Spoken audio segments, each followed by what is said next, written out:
Corona વાયરસને કારણે લગભગ એપ્રિલ અને મે મહિનો લોકડાઉનની પરિસ્થિતિથી ગુજરાતની 6.5 કરોડની જનતા ભારત સરકાર અને ગુજરાત સરકારે નીતિ નિયમો જે બનાવ્યા, લોકોએ ખૂબ સારો સાથ અને સહકાર આપીને લોકડાઉનને સફળ બનાવ્યો. વ્યક્તિગત અનેક મુશ્કેલીઓ આર્થિક સામાજિક સહન કરીને પણ લોકોએ એક થઈને વિશ્વની આ મહામારી સામે લડવા માટે ખૂબ સહકાર આપ્યો. રાજ્ય સરકારે છેલ્લા 3-4 દિવસથી સતત હસમુખ અઢિયા કમિટીએ આપેલા રિપોર્ટની ચર્ચા વિચારણા કરીને રિપોર્ટમાં આપેલ ભલામણો એ સિવાય પણ વધારાની જે કાંઈ રજૂઆતો અને પાર્ટીના કાર્યકર્તાઓ દ્વારા થયેલા સૂચનો એનો વિચાર કરીને આજે મને આનંદ છે કે ગુજરાતને ફરીવાર ધમધમતું કરવા, ગુજરાત હંમેશા ઇકોનોમિક એક્ટિવિટીમાં અગ્રેસર રહ્યું છે, ત્યારે બને એટલું વહેલું ગુજરાત દોડતું થઈ જાય. ગુજરાતના ધંધા વેપાર અને સર્વિસ સેક્ટરને પણ ધ્યાનમાં રાખીને, કૃષિ ઉત્પાદન અને કૃષિ ક્ષેત્રને પણ ધ્યાનમાં રાખીને ગરીબથી લઈને ઉદ્યોગ સુધી, માછીમારથી લઈને સમાજના તમામ વર્ગના લોકો, આદિવાસી હોય કે ગામડાનો માણસ હોય કે નાનો ફેરિયો હોય, આ બધાના વિચાર કરીને રાજ્ય સરકારે 14,000 કરોડ રૂપિયાનું પેકેજની આજે જાહેરાત કરતા હું ખૂબ આનંદ અનુભવું છું. રાજ્ય સરકારે સૌ પ્રથમ જે લોકો માસિક 200 યુનિટ કરતાં ઓછો વીજ વપરાશનું બિલ, રહેણાંક રેસિડેન્શિયલ, એવા ગ્રાહકોને એ બિલમાં 100 યુનિટનું વીજળી બિલ માફ કરવાનો નિર્ણય કર્યો છે. એટલે કે આ 2 મહિના એપ્રિલ અને મેમાં થી 1 મહિનાનું 200 યુનિટ, એમાં 100 યુનિટ માફ. એટલે જનરલી બિલ 2 મહિનાનું 400 યુનિટ લોકો વાપરતા હોય છે. તો 400 યુનિટમાં 1 મહિનાના 200 યુનિટમાંથી 100 યુનિટ માફ, અને એ રીતે લગભગ 92 લાખ વીજ ગ્રાહકોને સીધી સહાયતા 650 કરોડ રૂપિયા રાજ્ય સરકાર જીવીવીએનએલને આ પૈસા આપશે અને એને 100 યુનિટ માફ કરવામાં આવશે. એવી જ રીતે 33 લાખ વાણિજ્ય વીજ ગ્રાહકો, એટલે કે કોમર્શિયલ અને ઉદ્યોગ માટે એલટી વીજ કનેક્શન, એ ગ્રાહકોને એના મે મહિનાના ફિક્સ ચાર્જ માફ કરવાનો પણ નિર્ણય કર્યો છે, જેનાથી 200 કરોડ રૂપિયાનો ચાર્જ માફ કરવામાં આવશે અને એ 200 કરોડ રૂપિયા રાજ્ય સરકાર ચૂકવશે. એવી જ રીતે આપણે જાણીએ છીએ કે વાણિજ્ય એકમો, એટલે કે કોમર્શિયલ, પછી કોમર્શિયલ દુકાનો હોય, સેન્ટરો હોય, હોસ્પિટલો હોય, શાળા કોલેજો હોય, એ બધાને આ વર્ષના વાર્ષિક પ્રોપર્ટી ટેક્સમાં 20% માફી આપવામાં આવશે. અને એ દ્વારા લગભગ 23 લાખ નાની મોટી દુકાનો અને વાણિજ્ય એકમોને આનો લાભ મળશે અને એના 600 કરોડ રૂપિયા જે તે મ્યુનિસિપલ કોર્પોરેશન અને મ્યુનિસિપાલિટીને રાજ્ય સરકાર ચૂકવશે. એટલે 600 કરોડ રૂપિયાની વેપારીઓને આની રાહત આપવામાં આવી છે. એવી જ રીતે પ્રોપર્ટી ટેક્સ 31મી જુલાઈ સુધી બધા કોર્પોરેશનમાં જે લોકો ટેક્સ ભરી દેશે આ વર્ષનો એને 10% રિબેટ અને 144 કરોડ રૂપિયાની રાહત આ રાજ્ય સરકારે આપવામાં આવી છે. એવી જ રીતે આપણે જાણીએ છીએ કે નાની નાની દુકાનો, provision stores, medical stores, mobile shops, garage, shopping સેન્ટરો, આ બધામાં જૂન, જુલાઈ, ઓગસ્ટ એમ 3 મહિના માટે જે વીજ કર 20% જે લેવામાં આવે છે એ 3 મહિના માટે 15%, 5% ઘટાડવામાં આવ્યો છે. 30 લાખ દુકાનદારો, વેપારીઓ, કારીગરો એ બધાને એનો લાભ મળશે અને 80 કરોડ રૂપિયાની આર્થિક રાહત રાજ્ય સરકારે આપી છે. એવી જ રીતે લોકડાઉનને કારણે નાગરિકોને પરિવહન, ખાસ કરીને લક્ઝરી બસો, ટેક્સીઓ, આ બધાને, જીપો, આ બધાને ખૂબ અસર પડી છે. ચાલ્યા જ નથી ધંધા. અને એટલા માટે રાજ્ય સરકારે નક્કી કર્યું છે કે લક્ઝરી બસો, કોન્ટ્રાક્ટ કેરેજ બસો, જીપ, ટેક્સી, મેક્સી કેબ, આ બધાને 1 એપ્રિલથી 30 સપ્ટેમ્બર સુધી 6 મહિનાનો ટેક્સ, રોડ ટેક્સ સંપૂર્ણ માફ કરવામાં આવે છે, જેનાથી 63,000 વાહન અને 221 કરોડનો રોડ ટેક્સ પણ રાજ્ય સરકારે માફ કર્યો છે. જીઆઈડીસીના પણ ઘણા બધા પ્રશ્નો હતા.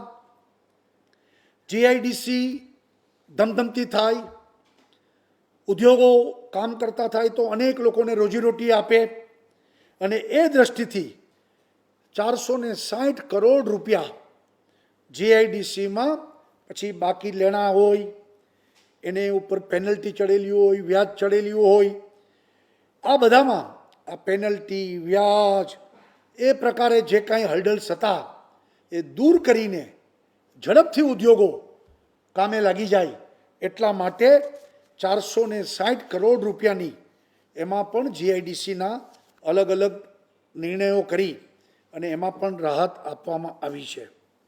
સાથે સાથે ઉદ્યોગ પ્રવૃત્તિઓને વેગવાન બનાવવા 768 કરોડની કેપિટલ અને વ્યાજ સબસિડીનું 31 જુલાઈ 2020 સુધીમાં ચૂકવણું કરવામાં આવશે. એનો મતલબ એ છે કે ઘણાની સબસિડીઓ બાકી હતી, પૈસા ચૂકવવાના, વ્યાજ સબસિડીઓ પણ દેવાની. સરકારે નિર્ણય કર્યો છે કે ઝડપથી એના હાથમાં પૈસા આવે તો એ પૈસા ઇકોનોમીને વધુ ફાસ્ટ બનાવે, એટલે ઉદ્યોગોને નાણાં ભીડ ન રહે એટલા માટે પણ 768 કરોડ રૂપિયા ચૂકવવાનું રાજ્ય સરકારે નિર્ણય કર્યો છે અને મોટી રાહત લોકોને મળશે. અને આ 1 મહિનામાં જ અમે લોકો મોડામાં મોડું જેને કહીએ તો હવે જુલાઈ 15 સુધીમાં આ વિષય ચૂકવણી થઈ જાય અને લોકોને પૈસા એના ઉપયોગી બને. ટેક્સટાઇલ ઉદ્યોગોને પણ 450 કરોડની કેપિટલ અને વ્યાજ સબસિડીનું ચૂકવણી પણ કરવાનું નક્કી કર્યું છે. એ પણ જુલાઈમાં ચૂકવવામાં આવી જશે.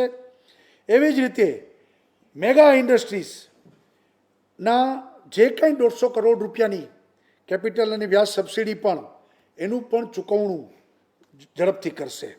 ખાસ કરીને જીએસટીમાં રિફંડ લગભગ 3200થી વધુ વેપારી સંસ્થાઓ 1200 કરોડનું જે પડતર વેટ અને જીએસટી રિફંડ જે છે એ પણ જુલાઈ સુધીમાં ચૂકવવાનો પણ સરકારે નિર્ણય કર્યો છે, જેથી વેપારીઓને એ નાણાં ભીડ ન રહે અને આગળ એ લોકો વધી શકે.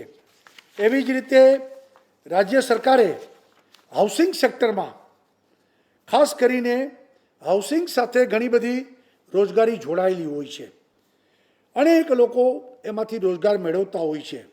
પછી કડિયા કામ હોય, સુતારી કામ હોય, પ્લમ્બર કામ હોય, ઇલેક્ટ્રિશિયનનું કામ હોય, ફર્નિચરનું કામ હોય, આ બધા લોકોને કામને વેગ મળે એટલા માટે એફોર્ડેબલ હાઉસિંગ ક્ષેત્રમાં આપણે 1,60,000 નવા મકાનો એફોર્ડેબલ હાઉસિંગના ગરીબ અને મધ્યમ વર્ગના લોકોને મળે એટલા માટે 1,000 કરોડ રૂપિયાની સબસિડી રાજ્ય સરકાર ચૂકવશે અને આ ક્ષેત્રમાં પણ ખૂબ ચેતનવંતુ બને એ માટે પણ રાજ્ય સરકારે નિર્ણય કર્યો છે. આપણે 24 લાખ ખેડૂતો 39,000 કરોડ રૂપિયાની ટૂંકી મુદતનું પાક ધિરાણ 0% વ્યાજે આપવામાં આવે છે. સહકારી બેન્કો, રાષ્ટ્રીયકૃત બેન્કો દ્વારા ચૂકવાય છે અને એટલા માટે 410 કરોડ રૂપિયા એ સબસિડી રાજ્ય સરકાર ચૂકવશે અને 31મી ઓગસ્ટ સુધી આ લોકોને વ્યાજ ભરવું ન પડે લોનનું, એની પણ વ્યવસ્થા રાજ્ય સરકારે કરી છે. દેશી ગાય આધારિત પ્રાકૃતિક ખેતી એટલા માટે પણ રાજ્ય સરકારે 900 રૂપિયા એક ગાયને, જે લોકો પ્રાકૃતિક ખેતી કરવામાં આવતા હશે એને દર મહિને 900 રૂપિયા એક ગાય માટે સબસિડી, જેથી કરીને 10,800ની આર્થિક સહાય વાર્ષિક આપણે આપશું. લગભગ 61,000 ખેડૂતો આનો લાભ લેશે અને પ્રાકૃતિક ખેતીને વેગ મળશે. લગભગ 67 કરોડ રૂપિયા એ પણ રાજ્ય સરકાર ચૂકવશે. મુખ્યમંત્રી પાક સંગ્રહ યોજના એ અંતર્ગત ખેતરોમાં ખેડૂતો નાના નાના ગોડાઉનો બનાવે, ઝડપથી કામ થાય એટલા માટે એકમ દીઠ 35,000 રૂપિયાની સહાય, એટલે એક ખેતરમાં એક ગોડાઉન બનાવે એનો જે ખર્ચ થશે એમાં 35,000 રૂપિયા રાજ્ય સરકાર સહાય આપશે. 350 કરોડ રૂપિયા તાત્કાલિક એને આપણે આપીશું અને ઝડપથી આ પૈસા પણ લોકો વચ્ચે જાય અને ખેતરોમાં ગોડાઉનો બને, અનાજો બગડે નહીં, ખેડૂતને નુકસાન ના જાય એ માટે પણ સરકારે આ અંગેની પણ નિર્ણય કરીને આ પેકેજમાં લેવામાં આવ્યું છે. તાજેતરમાં ભારત સરકારે એક યોજના જાહેર કરી છે જેમાં મત્સ્ય ઉદ્યોગો માટે જરૂરી ફિશિંગ બોટ, ફિશિંગ નેટ, મત્સ્ય બીજ વગેરે 40 ઇનપુટ સાધનો એ લોકોને ખરીદવા માટે જે કંઈ ખરીદશે એમાં 200 કરોડ રૂપિયાની રાજ્ય સરકાર સબસિડી આપશે. કેન્દ્ર સરકાર પણ સબસિડી આપશે અને રાજ્ય સરકાર પણ સબસિડી આપશે અને આ ઉદ્યોગોમાં પણ ખૂબ વેગવંતુ બને અને ગુજરાત એ દરિયાકાંઠો ધમધમતો બને એ માટે પણ રાજ્ય સરકારે ફિશરીઝ ક્ષેત્રમાં પણ આ પેકેજનો ઉપયોગ કરવાની વાત કરી છે. આત્મનિર્ભર ગુજરાત 1 લાખ રૂપિયા કોઓપરેટિવ બેન્કો, ક્રેડિટ સોસાયટીઓ આ બધી લોન આપવાની છે.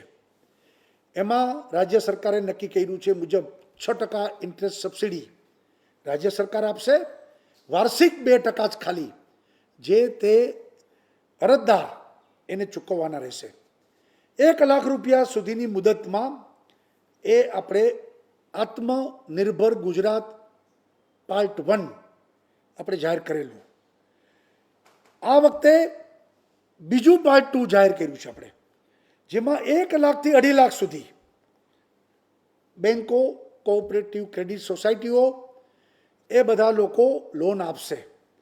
એમાં કુલ 8%માંથી 4% એ અરજદારે ચૂકવવાના રહેશે, 4% રાજ્ય સરકાર સબસિડી આપશે અને 2.5 લાખ રૂપિયા સુધી એટલે મધ્યમ કક્ષાના વેપારીઓ એને હાથમાં મૂડી આવે, કોઈ પણ કારીગર એના હાથમાં 2.5 લાખ રૂપિયા આવે એટલા માટે પણ પાર્ટ 2 આપણે જાહેર કર્યું છે અને એ અંતર્ગત બીજા 300 કરોડ રૂપિયા, આગલા આત્મનિર્ભરમાં આપણે લગભગ 600 કરોડ રૂપિયા જાહેર કર્યા છે, આમાં બીજા 300 કરોડ રૂપિયા એ ઇન્ટરેસ્ટ સબસિડી એ રાજ્ય સરકાર આપશે.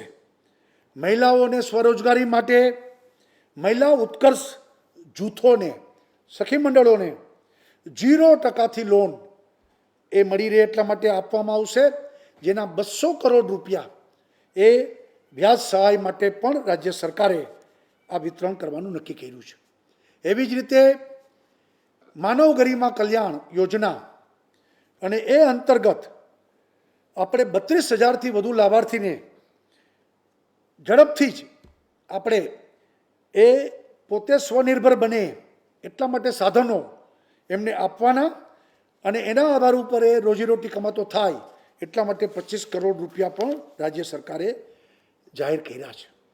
એવી જ રીતે આ પેકેજમાં આદિવાસી શ્રમિક, ગુજરાતના કોઈ પણ જિલ્લાનો આદિવાસી શ્રમિક એ બીજે કામ કરવા માટે, પછી બાંધકામ ક્ષેત્રે કામ કરવા જાય, ખેત મજદૂર તરીકે પણ કામ કરવા જાય, એને પોતાના ગામમાં મકાન બનાવવું હોય, પાકું મકાન, તો એટલા માટે 35,000 રૂપિયાની સબસિડી એમને આપવામાં આવશે, જેથી ગુજરાતના તમામ આદિવાસી શ્રમિકોને પોતાના ઘરનું ઘર પાકું બની રહે પોતાના ગામમાં. એટલા માટે પણ 350 કરોડ રૂપિયા રાજ્ય સરકારે આદિવાસી શ્રમિકો માટે ફાળવવામાં આવ્યા છે. લારી પાથરણાવાળા લોકો ગરમી, ઠંડી, વરસાદ અને એને મોટી છત્રી આપવી, જેથી કરી સોશિયલ ડિસ્ટન્સ પણ જળવાય અને આ બધાથી એને રક્ષણ પણ મળે. એટલા માટે 10 કરોડ રૂપિયા અને ઝડપથી છત્રીઓ રાજ્ય સરકાર આપીને એમને પણ ઉપયોગી થશે. એવી જ રીતે આપણે શ્રમિકો માટે, એના આરોગ્ય માટે ધન્વંતરી રથો એ વધારવાનો નિર્ણય કર્યો છે. 20 નવા રથ અને 25 કરોડ રૂપિયા એ એમના માટે પણ આપણે ફાળવવા માટેનો રાજ્ય સરકારે નિર્ણય કર્યો છે. સૂક્ષ્મ, લઘુ, મધ્યમ ઉદ્યોગોને પ્રોત્સાહન મળી રહે એટલા માટે GIDCમાં પણ અનેક નિર્ણયો કરવામાં આવ્યા છે. MSME માટે ભારત સરકારનું જે પેકેજ છે એ પેકેજ ઝડપથી એને પ્રાપ્ત થાય એના માટે જિલ્લે જિલ્લે નોડલ ઓફિસરો નિમીને એને પણ પૈસા મળી રહે એની પણ વ્યવસ્થા આ રાજ્ય સરકારે કરી છે.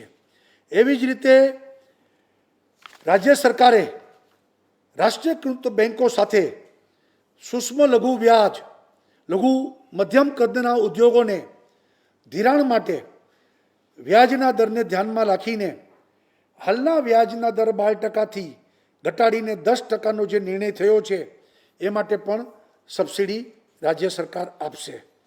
એવી જ રીતે અનેક અલગ અલગ ક્ષેત્રો, જેમ ગરીબ લોકો માટે અત્યાર સુધીમાં આપણે 5 વખત મફત અનાજ એ બધું પૂરું પાડવામાં આવ્યું. આપણે કરોડો કુટુંબોને આ રીતે આ કોવિડમાં મદદ કરવામાં આવી. દિવ્યાંગ, વૃદ્ધ, વિધવા આ બધાને પણ પેન્શનોના ઝડપથી પૈસા મળી રહે એની ચૂકવણી કરવામાં આવી છે. ખેડૂતોને 2,000 રૂપિયા એમને જે કિસાન સન્માન નિધિમાં મળે છે એ પૈસા પણ એમના ખાતામાં પહોંચાડવાની વ્યવસ્થા કરવામાં આવી. અને ઓવરઓલ જેને કહીએ કે રાજ્ય સરકારે દરેક વ્યક્તિ, દરેક ક્ષેત્રોને ધ્યાનમાં રાખીને એને ધબકતા કરવા માટેનો આપણો આ પ્રયત્ન છે. મુખ્યમંત્રી રાહત ફંડમાંથી પણ મોટી અસર મહાનગરોમાં થઈ છે. એટલે 100 કરોડ રૂપિયા 8 મહાનગરપાલિકાને મુખ્યમંત્રી રાહત ફંડમાંથી 100 કરોડ રૂપિયા ફાળવવામાં આવશે. અને 100 કરોડ રૂપિયા જે હેલ્થ વિભાગ જે કોવિડ માટે કામ કરી રહ્યા છે એને 100 કરોડ રૂપિયા, એમ કરીને 200 કરોડ રૂપિયા મુખ્યમંત્રી રાહત ફંડમાંથી પણ આ કોવિડના સંદર્ભમાં આપણે ફાળવ્યા છે. આ રીતે આખું પેકેજ જેને કહીએ લોકો સુધી પહોંચાડ્યું છે. આપણે બધાને ખબર છે કે 1,000 રૂપિયા 65 લાખ પરિવારોને સીધા ખાતામાં આપણે એપ્રિલ મહિનામાં આપ્યા છે. 650 કરોડ રૂપિયા રાજ્ય સરકારે ચૂકવી પણ દીધા છે. એટલે સર્વહિત માટે, બધાના માટે આ આખું પેકેજ 14,000 કરોડ રૂપિયા આપણે આપ્યા છે અને એનાથી ગુજરાતને આખું ધબકતું કર્યું છે. 120 કરોડ રૂપિયા એસટીને પણ જે નુકસાન થયું છે એને પણ ફાળવવામાં આવ્યા છે, જેથી ફરીવાર એસટી પોતે કામ કરતી થાય અને આમાંથી બહાર નીકળી શકે. તો હું એમ માનું છું કે ગુજરાત સરકાર દ્વારા પહેલી વખત 14,000 કરોડ રૂપિયાનું પેકેજ, આવડું મોટું પેકેજ કદી ભૂતકાળમાં અપાણું નથી.